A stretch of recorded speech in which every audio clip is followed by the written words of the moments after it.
Hello everyone, কেমন আছেন সবাই? আর আমি তো অনেক ভালো আছি, তবে একটু মন খারাপ। ভালো আছি বলতে অনেক দিন পরই শ্বশুরবাড়ি এসেছি, আবার মন খারাপ বলতে সবাইকে ছেড়ে চলে এসেছি আবার ব্যস্তময় জীবনে। তো আমার আবার আগের রুটিনটাই শুরু হয়ে গেল। প্রতিদিনের মতো উঠে আমি আবারও বিছানা ভাঁজ করে নিচ্ছিলাম, আর আমার মায়েদের কথা খুব মনে পড়ছিল যে ওখানে কাটানো সময়গুলো। তো এরপর আমি এখানে একটু বসে বসে টক দই খাচ্ছিলাম। দইটা কিন্তু অনেক বেশি ইয়াম্মি ছিল খেতে, অনেক অনেক বেশি মজা ছিল। এরপর চলে এলাম রান্নার কাজে। আজকে সকালের ব্রেকফাস্টের ভিডিওটা নেওয়া হয়নি, আসলে মনে ছিল না। তো এদিকে আমি মাছগুলো ভাজা করে নিচ্ছিলাম, এগুলো রান্না করব। আর মাছ যেহেতু আমাদের পাশে শুধু আমি আর তোমাদের ভাইয়া খাবো, সেজন্য আমাদের দুজনের জন্য রান্না করছিলাম। তো দেখা যাবে কি পারলে এখান থেকে আরও থেকে যাবে, কারণ আমিও এতটা মাছ পছন্দ করি না। তো এরপর এদিকে টমেটোর চাটনি করব, তার জন্য টমেটো কুচি করে নিয়েছি। আর এগুলো হচ্ছে মাছের জন্য, আর মাছের জন্য আলু দিয়েছি। তোমাদের ভাইয়া তো আবার আলু লাভার, ওর জন্য আমাকেও আলুটা খেতে হয়, কি আর করার। তো এদিকে আমি মাছগুলো সব ভেজে নিচ্ছিলাম।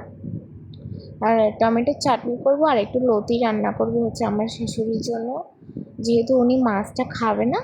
তো আমার কিন্তু মাছগুলো সব ভাজা কমপ্লিট।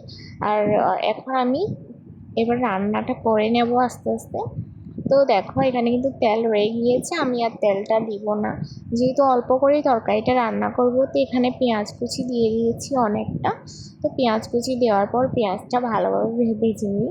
তো এরপর তরকারিটা রান্না করতে করতে তোমাদেরকে বলি, এই কয়েকদিন বাপের বাড়িতে থাকার কারণে আমার চ্যানেলের ভিউ, ওয়াচ টাইম সবই একদম ডাউন হয়ে গিয়েছে। কারণ ঠিকমতো অনেক দিদিদের ভিডিও দেখতে পারিনি, বা অনেকজনই দেখেছি, তবে বেশিরভাগ দিদিদের ভিডিও দেখাটা হয়নি। তবে যাদের ভিডিও দেখি পুরোটা দেখি, অর্ধেক ভিডিও বা স্কিপ করে ভিডিও ওসব আমার দেখার অভ্যাস নেই। তো তোমরাও আমার যারা ভিডিও দেখো, অনেক দিদি কিন্তু স্কিপ করে ভিডিওটা দেখো, প্লিজ তোমরা ভিডিওটা দেখো না। যদি স্কিপ করে দেখো, আমি কিন্তু বাবার বাড়িতে ছিলাম, আমি কিন্তু চাইলে সবার ভিডিও দেখতে পারতাম স্কিপ করে করে একটু একটু দেখে, কিন্তু আমি না ওই কাজটা করিনি। যাদের ভিডিও দেখেছি আমি পুরো ভিডিও দেখেছি।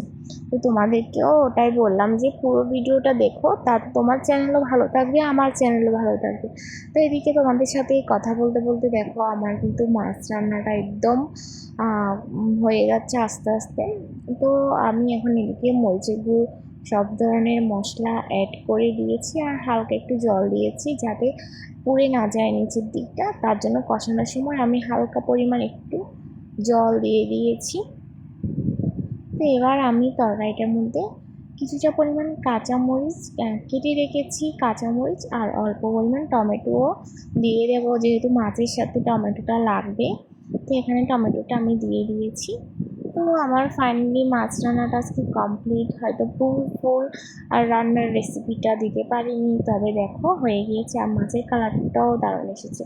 তো এরপর আমি লতি রান্না করব, তার জন্য এখানে আমি চিংড়ি মাছগুলো ভেজে নিচ্ছি।